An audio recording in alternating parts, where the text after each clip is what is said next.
Assalamualaikum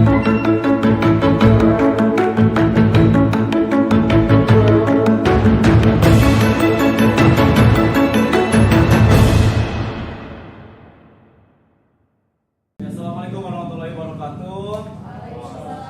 Bapak Ibu guru hebat, ya salam dan bahagia. Kita harus bahagia mulai dari tadi bangun tidur sampai nanti tidur lagi dan kemudian saatnya sampai hari-hari selanjutnya. Ya. Oke, pada kesempatan kali ini mohon maaf mengganggu waktunya ya, mengganggu waktu jam mengajarnya. Intinya pada hari ini kami ya, nama saya Ahmad Syahbudin dan Bapak Taufik Saleh, calon guru penggerak angkatan ke-11 ya, akan mendiseminasikan ya terkait dengan budaya positif ya, seperti itu. Jadi mohon disimak baik-baik. Kemudian nanti kalau misalkan memang ada pertanyaan dan sebagainya, mangga silakan disampaikan. Kemudian hari ini kita santai saja diskusi terkait dengan budaya positif yang memang ada di lingkungan sekolah kita. Seperti itu ya. Oke baik, untuk mengefektifkan waktu mungkin ya. Untuk pembahasan yang pertama itu akan disampaikan oleh Bapak Taufik Saleh. Kami persilakan untuk Bapak Taufik Saleh menyampaikan terkait dengan budaya positif. Mangga, Bapak.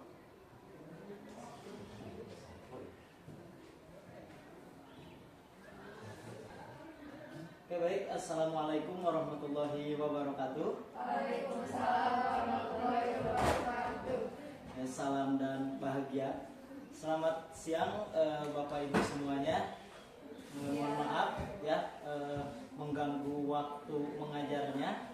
Seperti yang tadi sudah Pak Ahmad sampaikan di awal bahwa untuk hari ini kami berdua, Bapak Ahmad dan saya akan mendiseminasikan tentang budaya positif. Jadi nanti di dalamnya kita diskusi apakah kita itu sudah menerapkan budaya positif atau belum gitu ya, yang minimal di kelas yang kita kelola atau di kelas yang kita jadi wali kelasnya gitu ya. Oke baik, Pak Ahmad boleh dilanjut. Oke baik.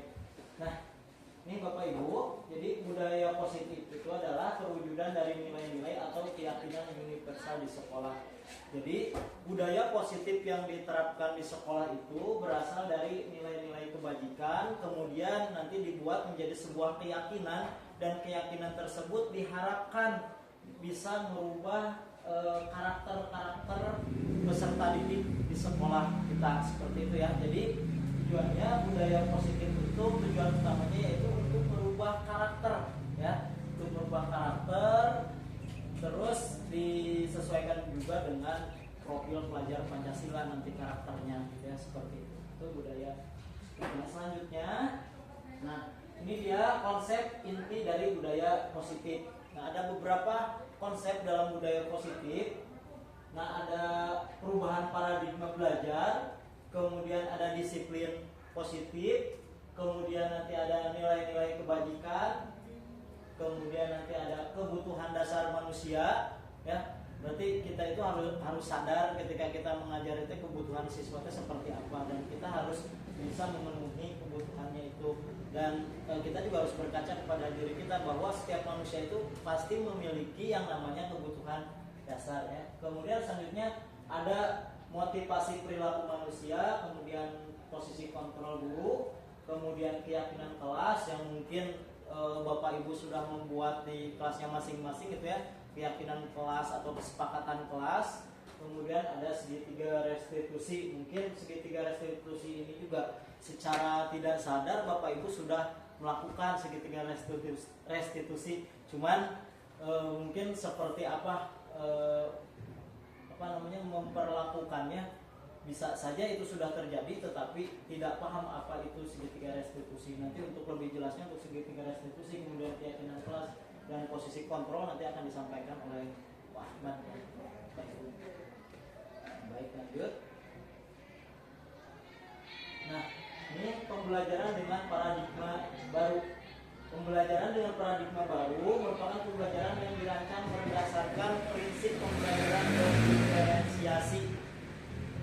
Tentunya karena sekolah kita ini sudah sekolah penggerak ya, istilah diferensiasi ini bukan hal yang tabu mungkin ya. Ini udah sering kita dengar istilah diferensiasi gitu ya.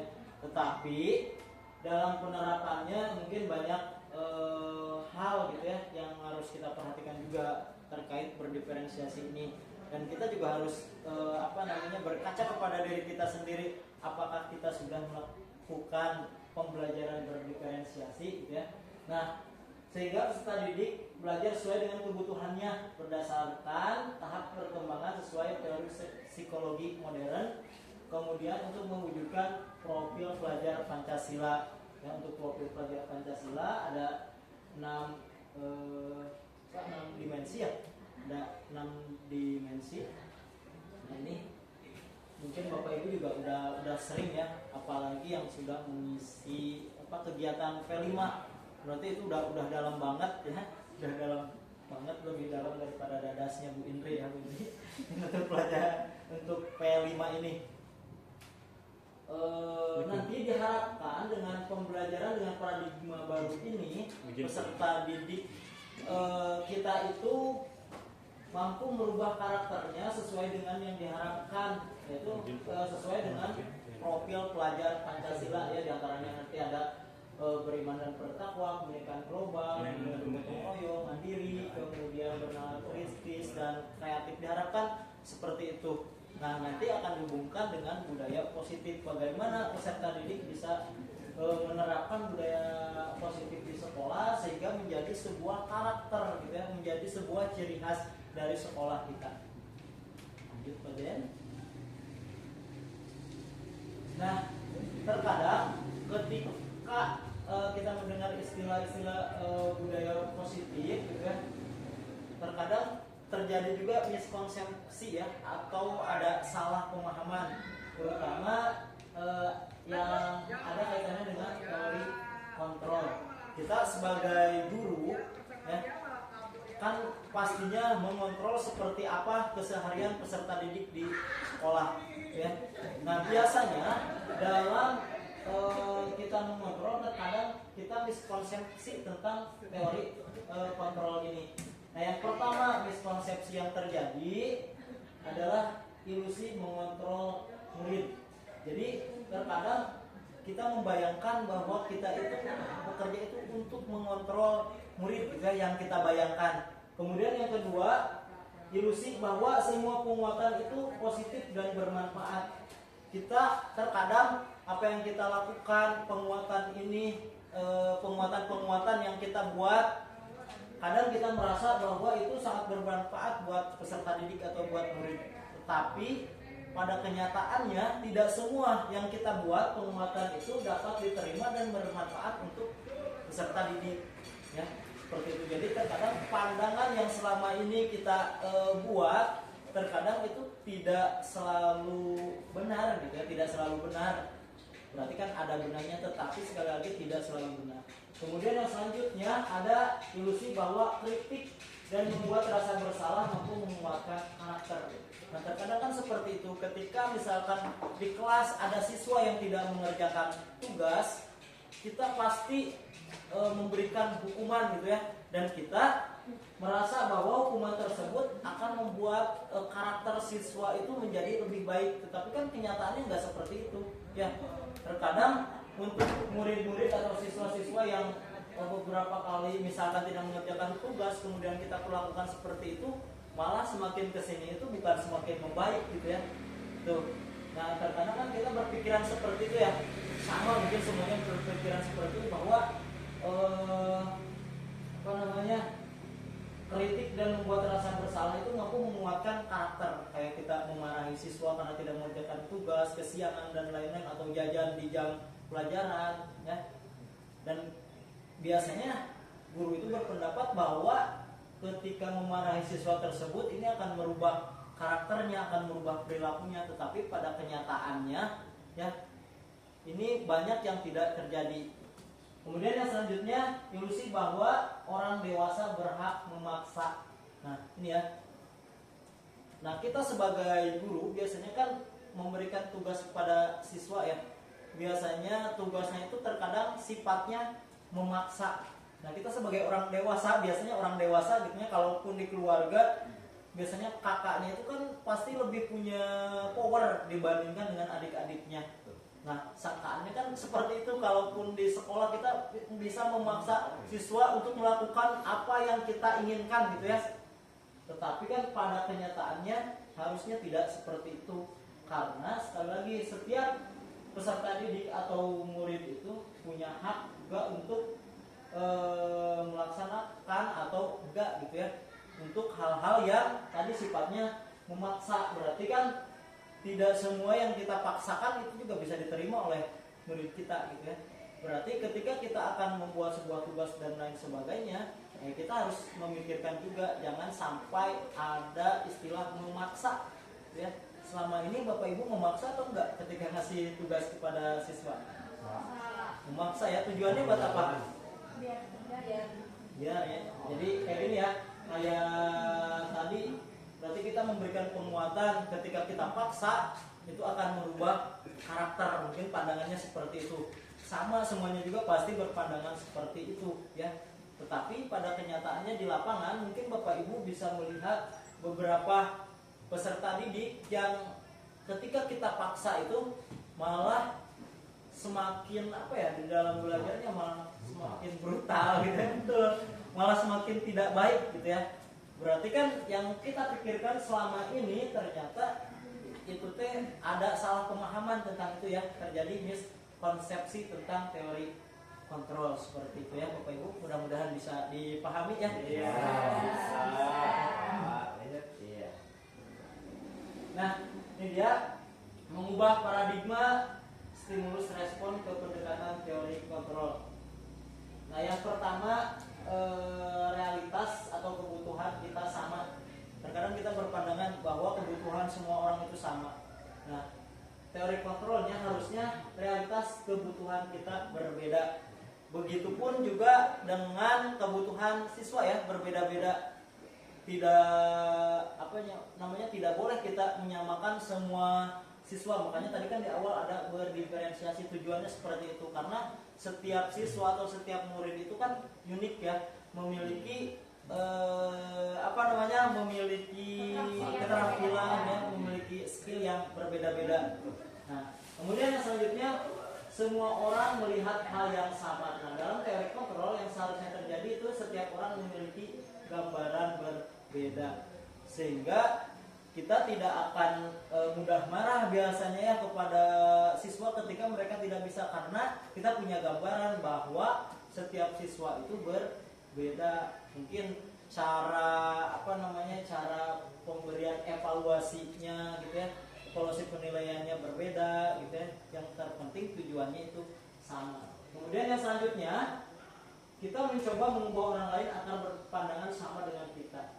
Nah, teori kontrolnya kita berusaha memahami pandangan orang lain tentang dunia. Jadi kita harus memahami, jangan sampai semuanya itu kita yang tentukan, kayak di kelas gitu ya, guru yang menentukan pokok nama kumaha guru kudu kieu. Tapi kan yang seharusnya terjadi, kita harus menampung dulu keinginan murid kalau di kelas ya, mau apa seperti apa pembelajarannya. Jadi nanti kita dapat mengklasifikasikan bagaimana kita memberikan tugas-tugas kepada siswa gitu ya. Jadi kita tampung ketika mereka punya pandangan yang berbeda dengan kita. Bukan berarti kita memaksa pandangan kita itu pandangan yang paling baik gitu ya, seperti itu. Kemudian selanjutnya, perilaku buruk dilihat sebagai suatu kesalahan. Pasti kan ketika kita melihat siswa atau diri kita sendiri melakukan sesuatu hal yang buruk, dipandang itu merupakan sebuah kesalahan. Benar kan ya? Ketika kita misalkan datang terlambat gitu ya, kudu nama kan itu teh kesalahannya, pasti mengakui seperti itu. Tetapi pada teori kontrol ini semua perilaku memiliki tujuan, pasti ada tujuannya, pasti ada alasannya ya, kenapa terjadi seperti itu.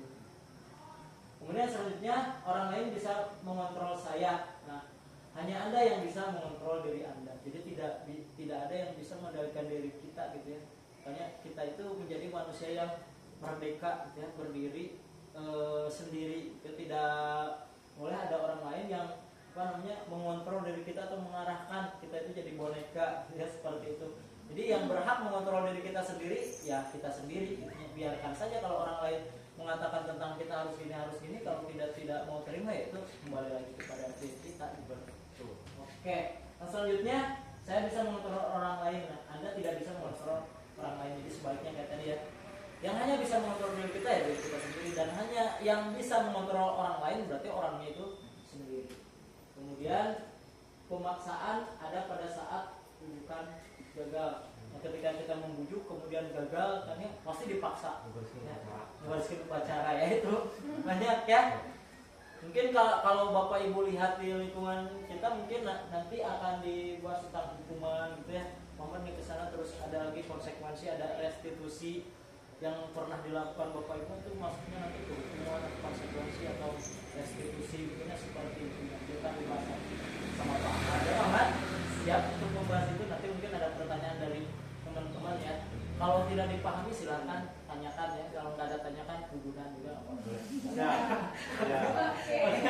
Nah, kemudian model berpikir menang atau kalah. Nah, ternyata pada teori kontrolnya itu model berpikir menang-menang gitu ya. Jadi menang dan menang gitu ya, tidak ada kalah di sini.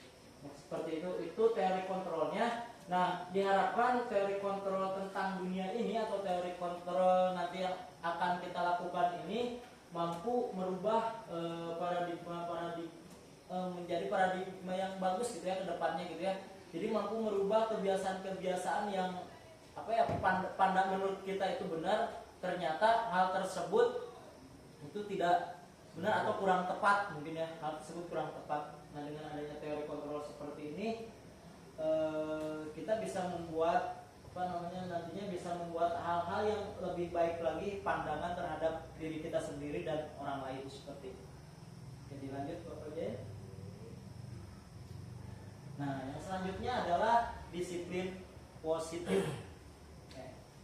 Mungkin Bapak Ibu istilah disiplin ini bukan hal yang asing lagi ya buat Bapak Ibu. Mungkin ketika misalkan ada anak kelasnya yang kesiangan atau yang apa atau yang tidak mengerjakan tugas atau yang rambutnya gondrong, bajunya tidak dimasukkan, pasti kita mengatakannya untuk kedisiplinan, pasti ya seperti itu. Ya, ini istilahnya. Jadi disiplin itu artinya belajar, ya, belajar untuk apa ya? Belajar untuk bisa bertanggung jawab atau memiliki rasa tanggung jawab terhadap apa yang dilakukan berdasarkan nilai-nilai yang diyakini. Berarti belajar untuk bisa bertanggung jawab. Nah, seperti apa supaya peserta didik kita bisa bertanggung jawab terhadap apa yang dia lakukan gitu ya, terhadap apa yang dia lakukan. Kemudian disiplin positif merupakan salah satu cara penerapan disiplin yang bertujuan untuk menumbuhkan kesadaran serta memberdayakan peserta didik tanpa imbalan, penghargaan, ancaman dan hukuman. Jadi tidak boleh ya Bapak Ibu ada penghargaan, kemudian ada ancaman dan hukuman kepada peserta didik. Ada yang pernah melakukan seperti itu? Bapak Ibu? Melakukan hukuman pernah? Melakukan penghargaan, memberikan penghargaan? Ancaman, diancam misalkan nilainya gini. Ini pasti ya. Seperti itu. Nah, sebenarnya pada disiplin positif hal-hal tersebut itu tidak diperbolehkan ya.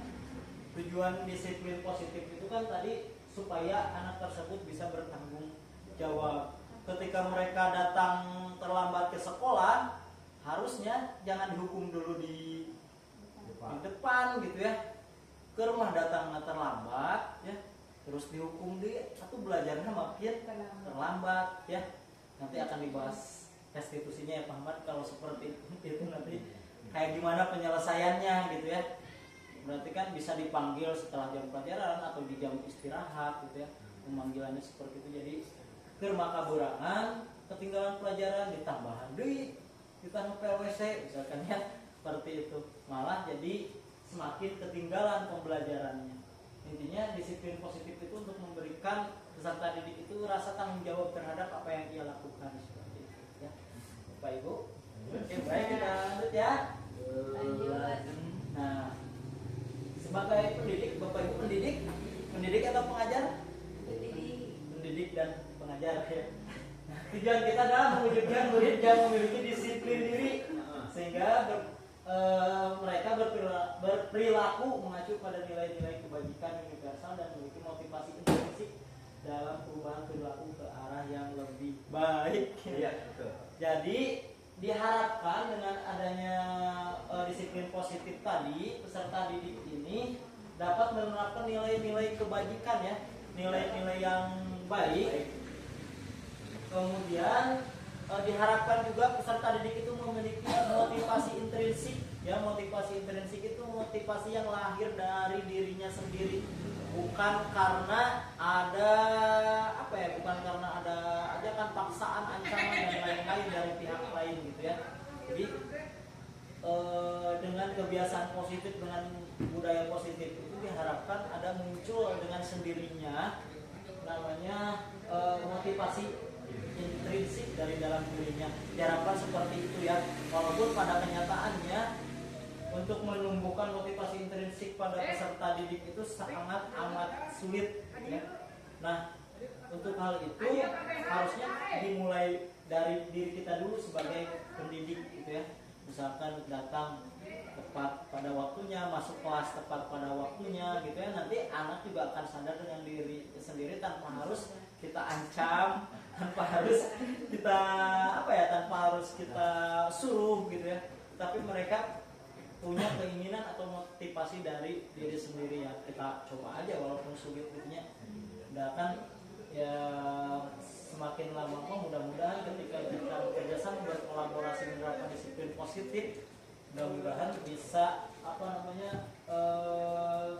menjadi karakter yang baik gitu ya, menjadi karakter yang baik dan bisa diterapkan dalam kehidupan sehari-hari secara sadar gitu. Anak tersebut juga bisa merubah dirinya sendiri. Harapan saya dan harapan kita semua ya seperti itu. Jadi lanjut saya Pak Jaya biar cepat pulang. Yang jauh pulang. Nah, ini ada nilai-nilai kebajikan, nilai yang disepakati bersama terlepas dari suku, bangsa, agama, bahasa maupun latar belakangnya. Jadi nilai-nilai kebajikan ini nilai-nilai yang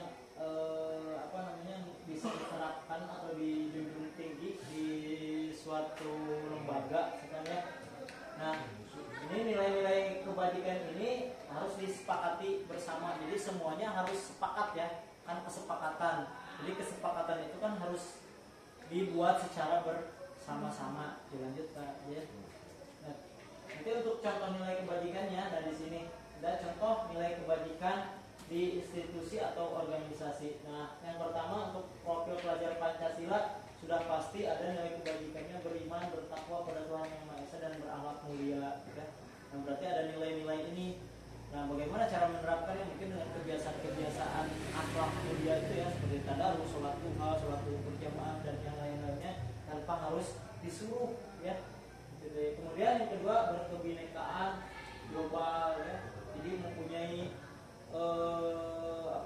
berkebinekaan global itu berarti tidak membeda-bedakan gitu ya. Kemudian yang selanjutnya ada gotong royong, kerjasama, kolaborasi. Ini diharapkan seperti itu yang terjadi. Kemudian ada mandiri, ya. Kemudian kreatif dan bernalar kritis. Nah, diharapkan nilai-nilai kebijakan ini bisa diaplikasikan gitu ya oleh semua warga sekolah, ya, peserta didik dan termasuk kita juga sebagai pendidiknya seperti itu. Jadi jangan sampai kita hanya memaksa peserta didik saja, tetapi diri kitanya sendiri tidak mencerminkan bahwa kebajikan itu harus dilaksanakan seperti itu ya. Yang selanjutnya ada keterampilan hidup atau life skill. Nah, contoh kebajikannya dapat dipercaya, kemudian lurus hati, pendengar yang aktif, kemudian tidak merendahkan orang lain dan memberikan yang terbaik dari diri ya. Nah, ini juga termasuk nilai kebajikan, dapat dipercaya, berarti kan jujur, amanah kayak gitu ya. Kemudian lurus hati, kebelok-belok berarti hati. kemudian pendengar yang aktif. Jadi ketika orang lain berbicara teh ya, atau ada yang mau curhat dengan kita ya, harus didengarkan gitu ya. Harus didengarkan ketika ada orang lain curhat ini. Jadi jangan sampai seperti itu, harus didengarkan. Yang terbaik nanti terkait nanti pembicaraannya sesuai dengan keinginan kita atau enggak ya itu urusan belakangan. Yang penting dengarkan aja dulu gitu ya. Begitupun dengan murid gitu ya. Apapun yang mereka sampaikan kita dengarkan dulu, siapa tahu mereka tuh butuh didengar gitu ya, butuh didengar sama wali kelasnya, sama gurunya gitu ya. Bisa jadi mereka punya masalah di luar, kemudian tidak ada yang mendengarkan keluh kesahnya, kemudian di sekolah berbicara kepada gurunya, terus gurunya juga tidak mendengarkan, itu pasti anak tersebut merasa sakit hati ya, bukan malah jadi baik nanti ke depannya. Apapun yang anak ceritakan kepada kita sebagai pendidik diharapkan bisa menjadi pendengar yang baik ya buat siswa kita. Seperti itu ya Bapak Ibu, ini contoh-contoh kebajikan yang ada pada suatu organisasi atau institusi. Lanjutkan Bapak Ibu. Nah, baik. Kebutuhan dasar manusia, tentunya kita sebagai manusia pasti punya kebutuhan ya Bapak Ibu. Ya. Pak Ahmad punya kebutuhan? Banyak Pak. Banyak. Bu Nesti punya kebutuhan? Punya. Contoh kebutuhan dasar Bu Nesti apa? Butuh makan. Butuh makan. Jajan. Kalau Bu Mira? Punya banyak. Apa contohnya? Contohnya Butuh punya butuh konsumsi. ya, butuh dikonsumsi. Bahaya ini. Tuh. Butuh kasih sayang. Butuh kasih sayang. Betul, itu kebutuhan, butuh kasih sayang, butuh dicintai. Betul ya. Butuh ditemani. Butuh ditemani. Dalam banget ya setelah kemarin sepeda motor. Mudah-mudahan hatinya nggak dadas ya. Adanya jadi dadas. Nah, kebutuhan dasar manusia adalah segala sesuatu yang kita lakukan untuk mendapatkan apa yang kita inginkan. Seluruh tindakan yang kita lakukan memiliki tujuan tertentu dan semua usaha terbaik yang kita lakukan adalah dalam rangka agar kebutuhan dasar kita terpenuhi dengan baik. Sebenarnya untuk kebutuhan dasar semua manusia sebenarnya hampir sama ya, kebutuhan akan makanan, kemudian kebutuhan tadi akan kasih sayang dan kebutuhan yang lainnya. Nah, di sini di slide selanjutnya Pak Jen ada. Nah, ini 5 kebutuhan dasar manusia. Yang pertama bertahan hidup ya. Tentunya kita untuk bertahan hidup harus apa? Ini ya di bawah ada makanan gitu ya. Tuh, makanya disiapkan makanan ya supaya bisa bertahan hidup. Yang bertahan hidup. Ya bisa bertahan hidup. Ya. Sama-sama kayaknya. Makan aja nggak apa-apa, Bapak Ibu sambil makan aja sambil minum aja nggak apa-apa. Yang penting nanti pas tadi nunggu slide ini gitu. Oh, nunggu slide ini. Makan itu harus nunggu slide ini dulu. Nah, kemudian butuh tempat tinggal gitu. Itu kan kebutuhan bertahan hidup ya. Nanti nama lainnya teh survival. Susah saya mengucapkan dengan bahasa Inggris. Nama survival. Nah, ada berbahasa Inggris. Oh, gitu. Nah, kemudian tempat tinggal, keamanan dan kesehatan itu kebutuhan bertahan hidup. Saya yakin semuanya juga sama ya, punya kebutuhan untuk bertahan hidup. Nah, yang kedua tadi nih yang disampaikan sama Putri, kebutuhan kasih sayang dan rasa diterima. Dalam banget ini. Nah, kasih sayang dan rasa diterima, kemudian dipedulikan, kemudian berbagi, kerjasama, gitu ya. Kasih sayang di sini bukan hanya dari pasangan saja ya Bapak Ibu, tapi kasih sayang dari pasangan mah busangan gitu ya. Dari pasangan. Dari keluarga, rekan sejawat dan yang lain-lainnya gitu ya. Bapak Ibu kemudian bisa bekerja sama, kemudian menjadi bagian dari kelompok gitu ya. Kan ini kan kelompok misalkan seperti ini, jadi jangan sampai ada circle-circle tertentu ya Bu Indri, circle-nya sama Pak Jen, Bu Mira sama Bu Nesti gitu ya.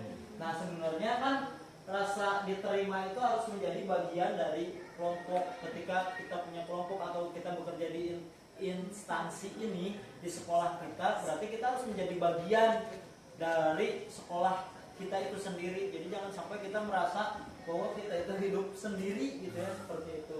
Nah berarti kan punya kebutuhan kasih sayang dan rasa diterima. Kemudian yang selanjutnya penguasaan ya. Berikutnya harga diri, keinginan untuk dianggap, mungkin berprestasi ya, penguasaan seperti itu. Misalnya hal-hal lain yang ingin kita tampilkan biasanya penguasaan itu. Kemudian kita berprestasi, diakui dan didengar gitu ya. Kan kita pengen ya ketika kita berorasi atau mengeluarkan pendapat itu ingin didengarkan ya sama orang lain. Pasti setiap orang juga seperti itu. Makanya tadi kan diharapkan gitu itu menjadi pendengar yang baik, yang aktif gitu ya. Ketika orang lain berbicara terus tidak didengarkan atau misalkan pergi begitu saja ya perasaan kita kan akan pokoknya nyeletik. Yang selanjutnya kebebasan, mandiri, memiliki pilihan, mencoba hal baru gitu ya. Pilihan kita terhadap pasangan itu kan pilihan kita, harusnya tidak ada intervensi dari orang lain ya. Ya itu kan kebebasan kita.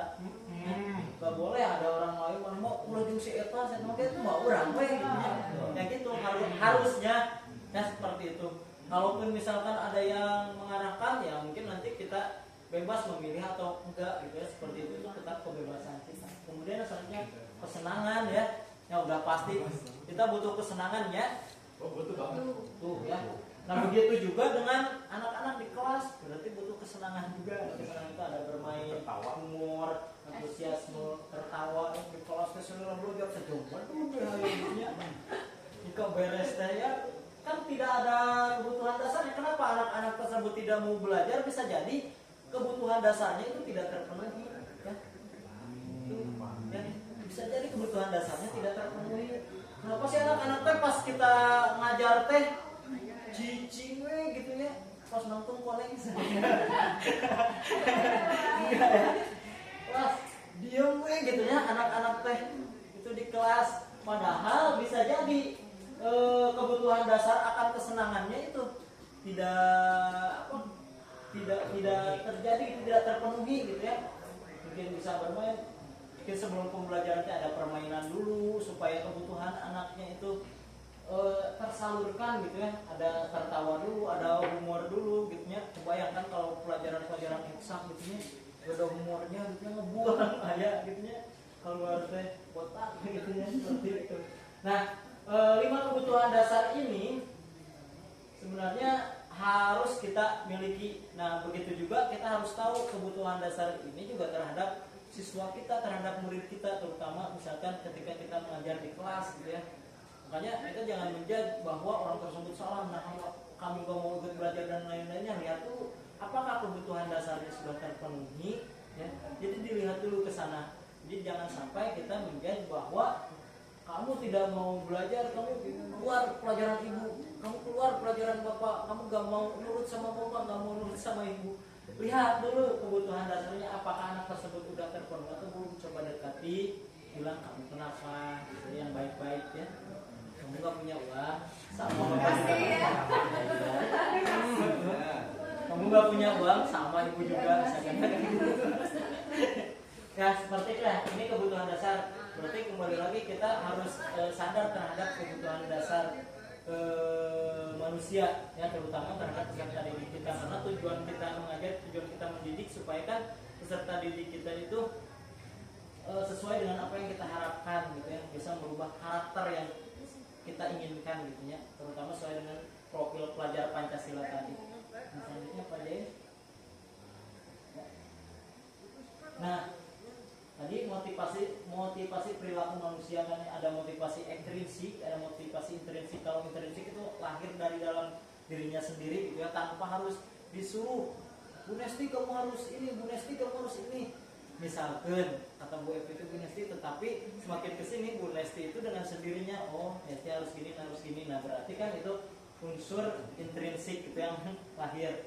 Nah begitu juga dengan murid kita gitu ya. Tetapi tetap ya kita harus tetap melakukan kontrol tadinya, harus melakukan kontrol terhadap anak, bukan berarti bebas tersebut dibebaskan sebebas-bebasnya, juga tetap harus ada kontrol gitu ya. Kemudian ada motivasi ekstrinsik. Nah, kalau motivasi intrinsik biasanya ada untuk menghindari ketidaknyamanan atau hukuman. Nah, kalau misalkan kita pakai helm, misalkan bawa motor, kan tujuannya kalau misalkan berangkat ke kota untuk apa? Biasanya biar tidak ditilang. Kan ini berarti motivasinya ekstrinsik. Tapi kalau lahir dari diri kita sendiri, oh ini keselamatan, seperti itu. Ya. Jadi kadang mah orang mentoknya dari ini baru datang teman teh helm udah polisi, kayak gitu. Ketika itu kan motivasinya ekstrinsik dari luar. Kemudian untuk mendapat imbalan atau penghargaan dari orang lain, ya. Bapak Ibu bekerja di sini untuk mendapatkan imbalan atau sesuai dengan keinginan Bapak Ibu ingin mencerdaskan kehidupan bangsa? Untuk Dua-duanya ngasih uang jajan. Dapat pemasukan. Pasti dua-duanya ya. Tapi yang paling utama itu kan sebagai guru ya, kita harus bisa mendidik anak kita, mendidik murid kita menjadi lebih baik lagi dan ke depannya. Berarti motivasi intrinsiknya kan seperti itu harusnya ya. Saya juga sama, karena kan kebutuhan manusia tadi kan ada salah satunya kan kebutuhan untuk bertahan hidup. Bertahan hidup kalau tidak ada uang ya nggak bisa lah kita bertahan hidupnya. Tetap uang segalanya. Kita dapat merencanakan apapun ya, kita dapat merencanakan suatu apapun, tetapi terkadang ya dompet yang menentukan kayak gitu ya. Kembali lagi itu terkadang yang kita bayangkan seperti itu. Kenapa kita bekerja di sini itu salah satunya misalnya untuk mengharapkan imbalan, tetapi pada kenyataannya kan motivasi intrinsik itu untuk memperbaiki intinya peserta didik kita supaya lebih baik lagi ke depannya. Tapi kan terkadang kita untuk mendapatkan imbalan, untuk mendapatkan penghargaan, mau kita melakukan sesuatu, tetapi ketika tidak ada imbalan atau tidak ada bayarannya atau tidak ada penghargaannya, terkadang ya males gitu ya.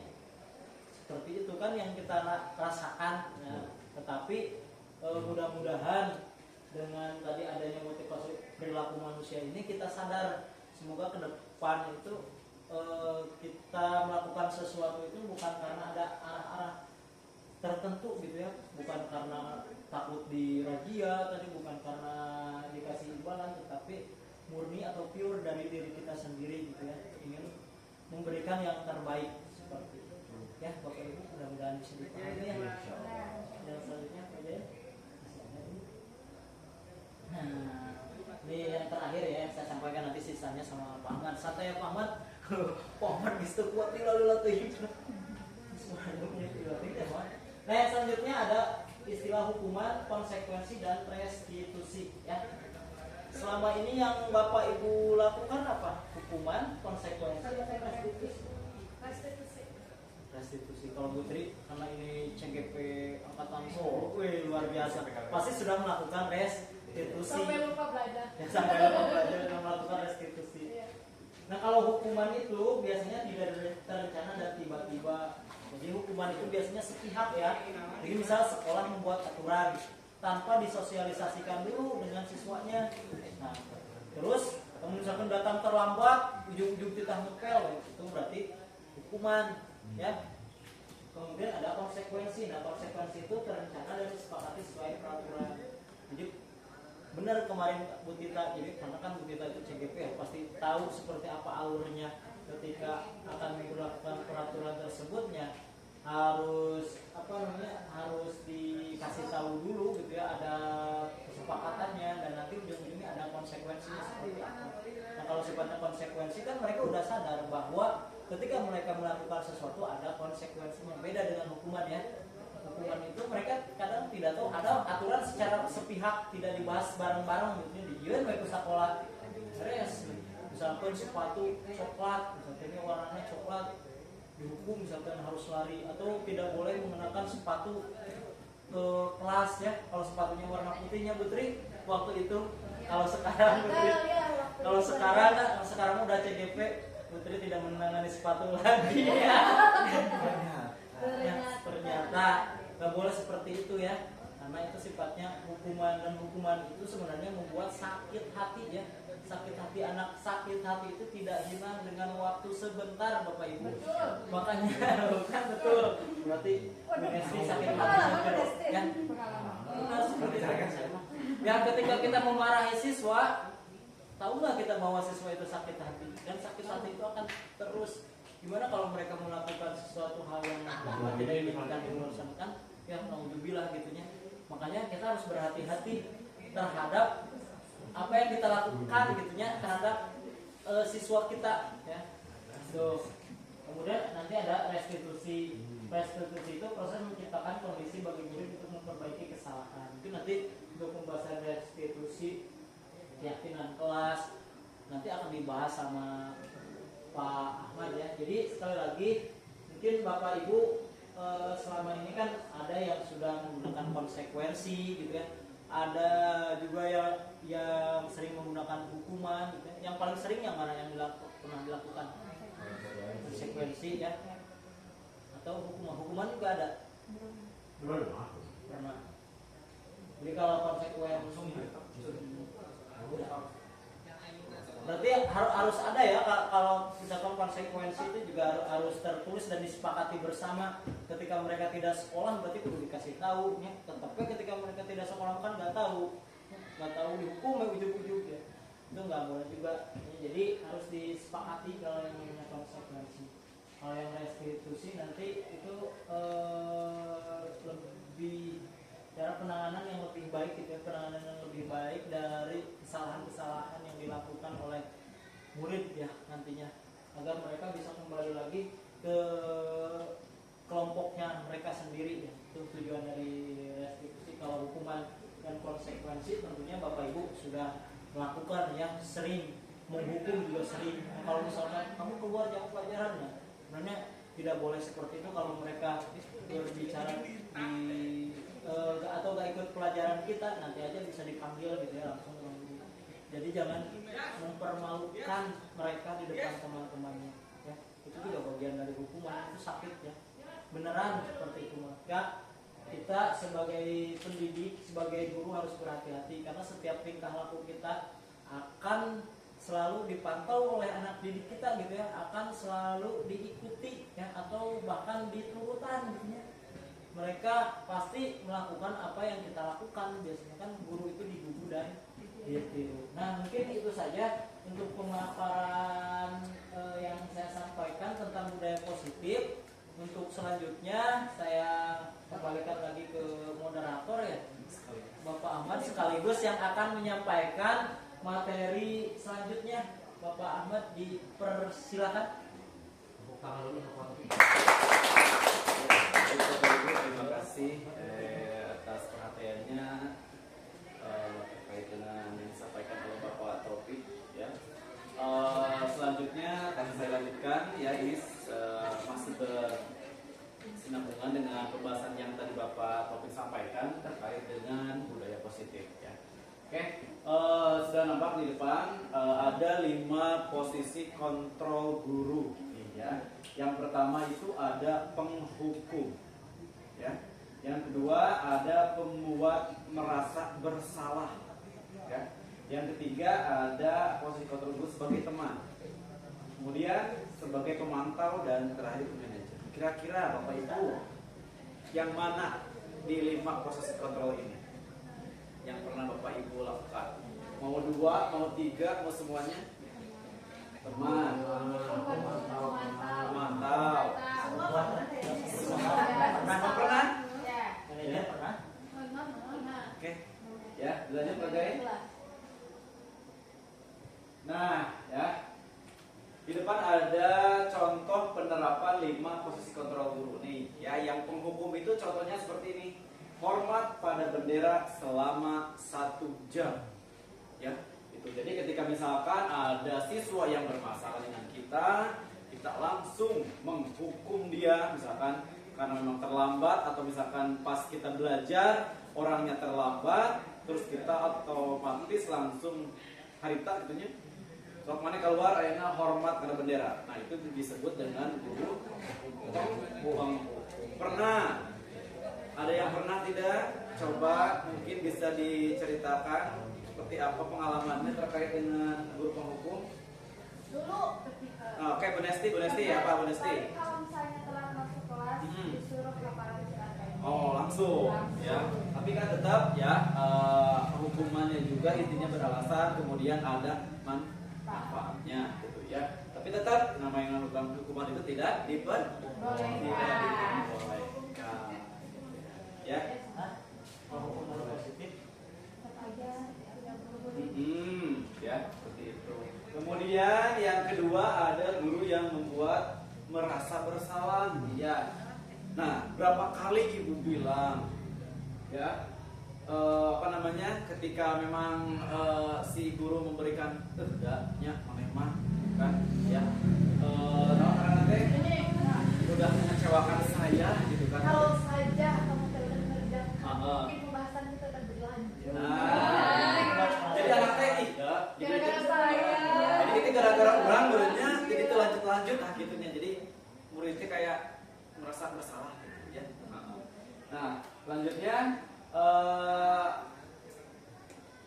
berperan sebagai teman ya. Ayo dong aturan sekolah, tolong bantu ibu bapak kali ini ya. Yang sudah tidak apa-apa lah. Lain kali jangan berbuat seperti ini lagi ya. Nah, ini kayak dengan teman gitu ya. Lu nggak tenang naon, berarti mah kadang nonton. Nah, seperti itu ya. Pernah? Ajaib pernah? Nah, ya. Kemudian yang seringnya ini ya. Oke ya. Oke. Ya, kemudian selanjutnya ada posisi sebagai pemantau ya. Contohnya kamu sudah melanggar peraturan sekolah, kamu tahu konsekuensinya ya. Kemudian setelah upacara kamu beli atributnya ya ke koperasi dan jangan diulang-ulang ya. Jadi sikapnya hanya memantau saja gitu ya si gurunya teh gitu ya. Jadi kalau misalkan ada yang ya kemana betna, ya kemana naon karena teh lokasinya ya gitu. Kamu tahu kan konsekuensi kalau kamu tidak pakai ini ya kayak gitu ya, itu memantau. Nah nanti setelah upacara sok beli ke koperasi ya kayak gitu. Kemudian selanjutnya ada posisi sebagai manajer nih ya. Posisi paling terakhir sebagai posisi 5 kontrol guru ya. Apakah kamu tahu kesalahan kamu? Kira-kira bagaimana cara memperbaikinya? Ya. Kira-kira nih dari kelima posisi ini yang paling ideal kita sebagai pendidik kira-kira yang mana nih? Manajer ya, manajer nih ya. Contohnya apakah kamu tahu nih kalau misalkan ada masalah, apakah kamu tahu kesalahan kamu? Kan, ya. Kira-kira bagaimana cara untuk memperbaiki kesalahan kamu tersebut? Ya, ini akan berkesinambungan nanti dengan dengan segitiga restitusi. Seperti itu ya, Bapak Ibu terkait dengan penerapan posisi 5 posisi kontrol guru. Yang pertama ada tadi apa? Penghukum, membuat merasa bersalah, teman, pemantau, dan terakhir adalah manajer. Dan yang paling ideal ada untuk kita sebagai pendidik adalah posisi manajer. Seperti itu ya, Bapak Ibu. Kemudian lanjut.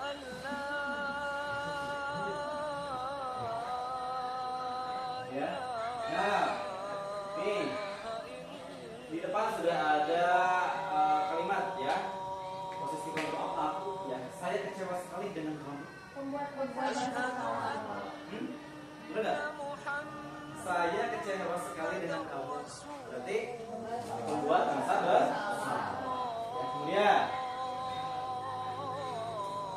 Nah, apa rencana untuk menyelesaikan masalah ini? Kemudian, ayolah, lakukan demi Bapak Ibu. Hah? Hah? Hah? Apa nih? Ayolah, lakukan demi Bapak Ibu. Putri apa Putri? Putri yang udah jawab nih, kalau yang udah jawab nih, Putri apa nih? Jawabannya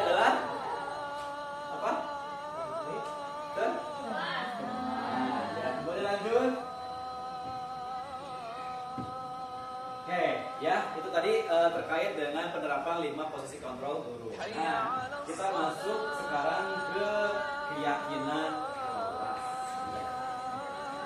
Mengapa keyakinan kelas? Mengapa bukan peraturan? Kira-kira ada yang mau menyampaikan? Oke, Pak Zaid. Kalau Diksi atau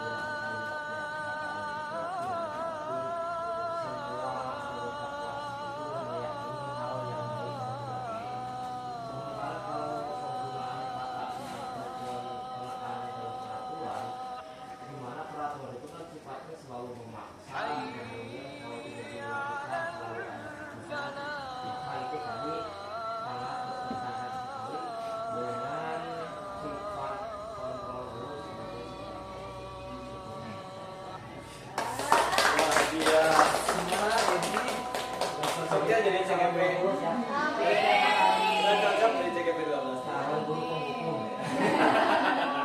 Ya betul sekali ya.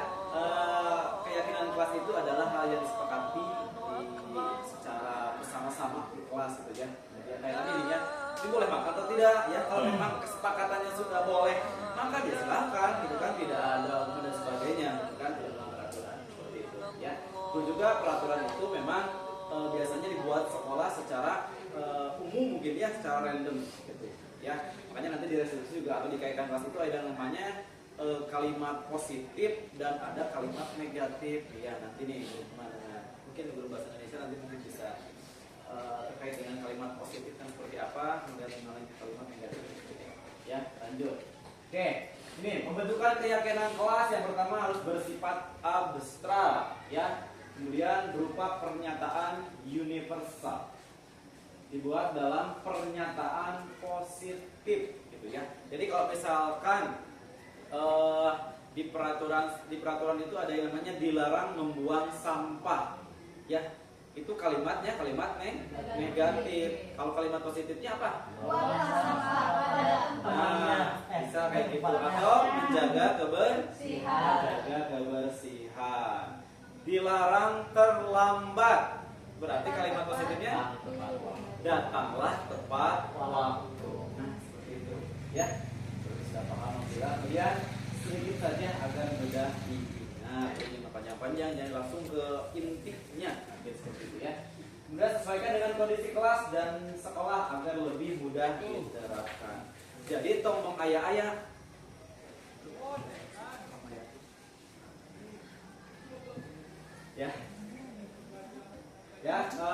jadi sesuaikan dengan kondisi kelas dan sekolah agar lebih mudah dan dapat diterapkan gitu ya. Jadi istilah nama tong ayah-ayah gitu kan ya, peraturannya yang kita sepakati saja yang ada rasional di sekolah kita kayak gitu ya. Kemudian semua warga sekolah atau kelas dilibatkan saat membuat keyakinan kelas. Ini sangat betul sekali ya. Jadi intinya semua itu kalau misalkan di kelas itu semua anak harus ikut terlibat dalam pembuatan keyakinan kelas. Jadi jangan sampai nantinya ada anak yang kemudian bertanya lagi, kemudian ada anak yang memang tidak paham lagi terkait dengan keyakinan yang kelas yang sudah dibuat seperti itu ya. Oke, selanjutnya. Nah, ini ya segitiga restitusi ya. Di sana itu ada segitiganya. Segitiga restitusi itu adalah suatu proses dialog ya. Jadi mau dialog berarti berdua duanya gitu ya. Duaan, dialog serangan tuh monolog. Betul ya. Kayak gitu ya, suatu proses dialog yang dijalankan oleh guru agar dapat menghasilkan murid yang mandiri dan bertanggung jawab ya. Oke, di sini sudah ada. Jadi proses segitiga restitusi itu ada 3 tahapan Bapak Ibu ya. Yang pertama itu menstabilkan identitas. Kemudian yang kedua adalah validasi tindakan yang salah. Yang ketiga adalah menanyakan keyakinan. Kayak gitu ya. Lanjut pada tadi. Nah, menstabilkan identitas ya. Berdasarkan prinsip membuat kesalahan adalah bagian dari proses pembelajaran. Kemudian menggeser identitas gagal menjadi identitas yang sukses ya. Nah, kalimatnya di bawah ini ada berbuat salah itu wajar. Ya, jadi ketika Bapak Ibu menangani sebuah masalah, ya tahapan yang pertama di segitiga restitusi itu adalah menstabilkan identitas. Ya, salah satu beberapa contoh kalimatnya yang seperti ini, berbuat salah itu wajar. Kemudian tidak ada manusia yang sempurna. Ibu bapak juga pernah melakukan kesalahan itu, kemudian kamu berhak merasa begitu. Ya, nanti ada ada videonya yang sudah kami buat berdua ya terkait dengan permasalahan yang diselesaikan dengan segitiga restitusi. Ya, seperti itu. Jadi yang pertama itu tahapannya adalah menstabilkan identitas. Yang kedua adalah validasi tindakan yang salah. Ya, berdasarkan prinsip setiap perilaku berupaya memenuhi suatu kebutuhan tertentu. Kemudian guru akan bergeser dari pemikiran stimulus respon yang tadi di awal ya sudah disampaikan menjadi proaktif, gitu ya. Kemudian mengenali dan mengakui kebutuhan murid akan memperbaiki hubungan dengan murid, ya. Gitu. Kemudian nih ada contoh kalimatnya, kamu pasti punya alasan mengapa kamu melakukan hal seperti itu. Jadi memvalidasi dulu, gitu ya. Alasannya kunaon budak teh kalau kesalahan, tentunya, ya. Kemudian padahal kamu bisa melakukan yang lebih buruk daripada dia, bukan? Ya. Kemudian kamu melakukannya karena mempertahankan sesuatu yang penting bagimu. Ya, jadi menanyakan dulu terkait dengan masalah yang dia buat, seperti itu, ya. Jadi validasi tindakan yang salah itu seperti itu, ya. Kemudian menanyakan keyakinan. Berdasarkan prinsip teori kontrol bahwa pada dasarnya kita termotivasi secara intrinsik, ya. Intrinsik itu motivasi dari dalam, intrinsik dari luar. Murid akan diberi pertanyaan-pertanyaan bermakna untuk menunjukkan motivasi secara intrinsik, ya, mampu melihatnya dengan keyakinannya dengan tindakan yang salah. Nah, ya, makanya kenapa dibuat dulu keyakinan kelas, ya, gitu. Jadi kita nanti tanyakan apakah sudah sesuai dengan keyakinan kelas kita atau memang belum, seperti itu, ya. Ini kalimatnya, ya. Nilai-nilai apa yang telah disepakati bersama? Nilai yang disepakati bersama di sini adalah keyakinan kelas yang tadi, ya. Oke. Kemudian seperti apa gambaran kelas ideal menurut kamu atuh, ya? Jadi hayang kumaha atau kamu teh, gitu kan? Sekolah teh, ya, gitu. Kemudian kamu ingin menjadi orang yang seperti apa? Sama, ya, seperti itu. Jadi ada 3 tahapan dalam menyelesaikan masalah menggunakan proses segitiga restitusi. Yang pertama apa tadi? Menstabilkan identitas, validasi tindakan yang salah, dan yang terakhir menanyakan keyakinan. Ya, seperti itu Bapak Ibu, ya. Kemudian selanjutnya, nah udah beres ya Bapak Ibu. Setelah ini Bapak Ibu silakan menyaksikan proses kami menangani siswa dengan segitiga restitusi, ya, seperti itu. Jadi dalam penerapan program disiplin positif, hendaknya guru memiliki standar kepribadian profesional dan sosial yang baik, di mana guru merefleksikan dirinya dalam posisi kontrol saat ini, ya. Bagaimana perjalanan dirinya sebagai among, tadi itu apa? Manajer, ya, yang menuntun murid-muridnya menjadi insan yang mandiri, merdeka. Merdeka di sini berarti bisa berdiri di atas kakinya sendiri, tidak terpengaruh oleh orang lain, gitu, ya. Itu tujuan pendidikan menurut Ki Dewan, ya, gitu. Dan bertanggung jawab, ya, seperti itu. Jadi mudah-mudahan kita sebagai guru bisa menuntun, bukan menuntut. Karena apa? Karena setiap murid, setiap pendidik mempunyai keunikan tersendiri, ya, kayak gitu. Ya, jadi kita tuntun sesuai dengan kodrat zaman dan kodrat alamnya, ya. Gitu. Ya, itu adalah yang disampaikan dalam pemikiran atau filosofi dari pemikiran Ki Hajar Dewantara. Ki Hajar Dewantara itu siapa? Bapak Pendidikan Indonesia, Ki Hajar Dewantara. Ya, seperti itu Bapak Ibu terkait dengan penerapan budaya positif di sekolah. Ya, selanjutnya Pak Jen, apakah sudah masuk ke contoh? Nah, ini ya, ini ada contoh ilustrasi ketika kami menangani siswa yang bermasalah dengan menggunakan segitiga restitusi. Ya, monggo. Bukan dilihat ya.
Baik Bapak Ibu, itu ya terkait dengan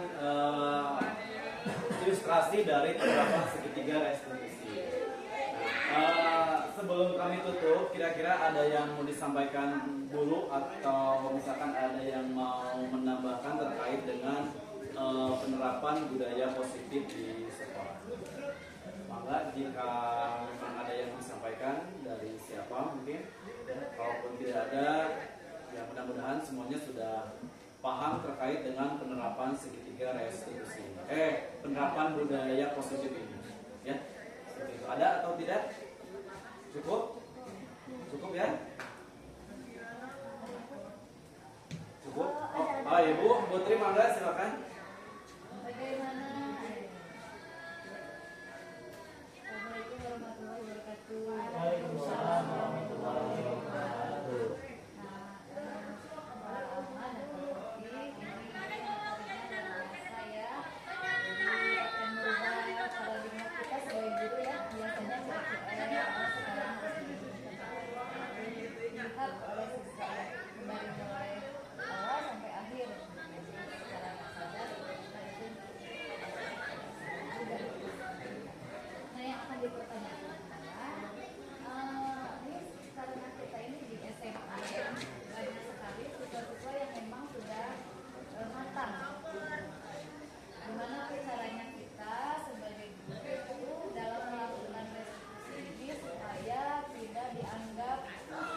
mencampuri urusannya nih posisi manajer ini nih gitu ya. Jadi kan kalau restitusi ini kan begitu intens ya aturannya. Nah, itu bagaimana informasinya?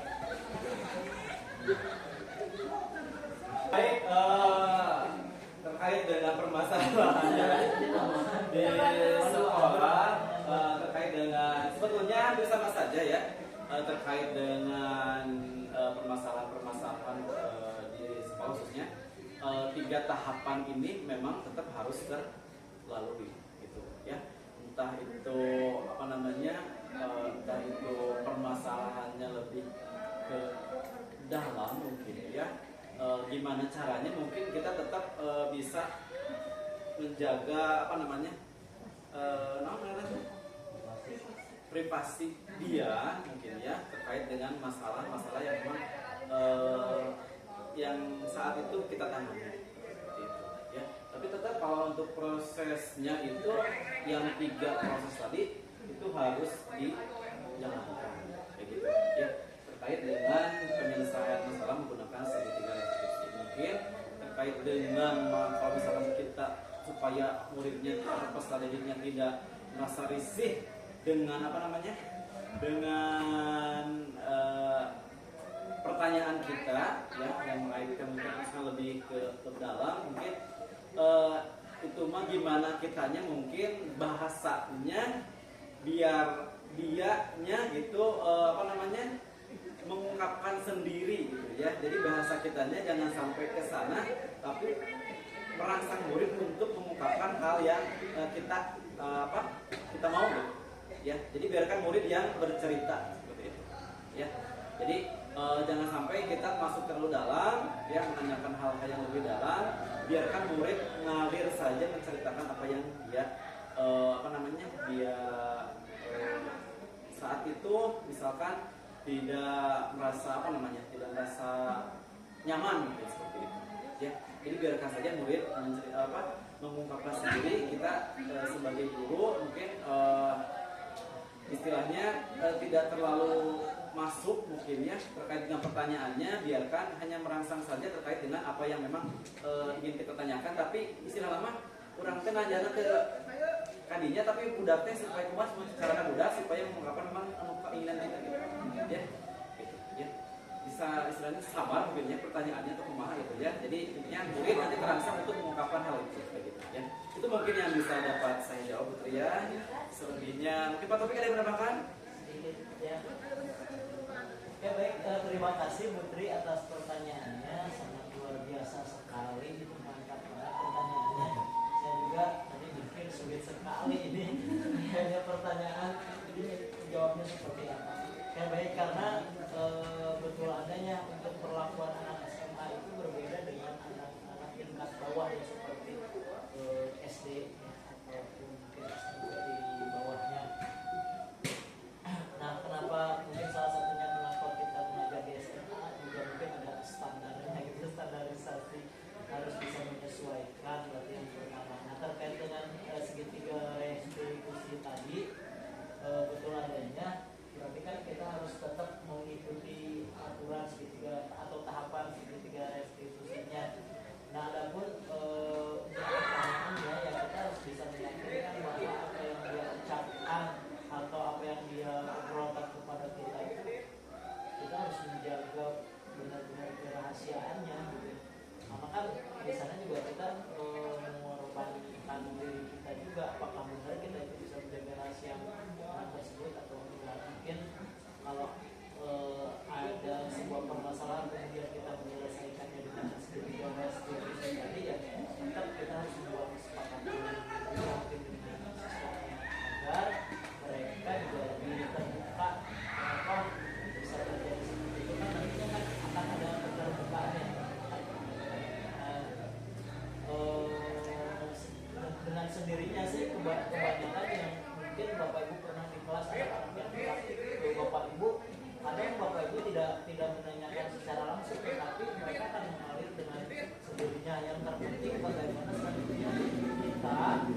sebetulnya kita Bapak Ibu juga pernah mungkin ya menyelesaikan masalah dengan tahap ini. Mungkin karena memang belum tahu segitiga restitusi itu seperti ini, jadi dinya orang pernah kayak gitu, menyelesaikan dengan tahapan seperti ini ya, stabilitas identitas, validasi tindakan yang salah, dan menanyakan keinginan kelas. Hanya mungkin Bapak Ibu belum tahu nih tahapan-tahapan dari proses segitiga restitusi ini. Mungkin itu saja. Ada lagi? Kalau tidak ada, saya cukupkan untuk diseminasi terkait budaya positif ya untuk pada siang hari ini ya. Terima kasih Bapak Ibu yang sudah hadir ya. Kami saya Ahmad Syihabuddin dan Bapak Taufik Saleh, calon guru penggerak angkatan 11, mengucapkan terima kasih yang sebesar-besarnya kepada Bapak Ibu semua yang sudah hadir dalam diseminasi budaya positif ya, modul 1.4 terkait dengan budaya positif seperti itu ya. Mudah-mudahan apa yang Bapak Ibu hari ini terima bisa diaplikasikan. Kemudian apa yang kami sampaikan juga terkait dengan kekurangannya dan kelebihannya mohon dimaafkan ya. Intinya mudah-mudahan semuanya sehat. Mari kita tergerak, bergerak dan menggerakkan ya. Seperti itu. Salam guru penggerak, salam dan bahagia. Terima kasih. Wassalamualaikum warahmatullahi wabarakatuh.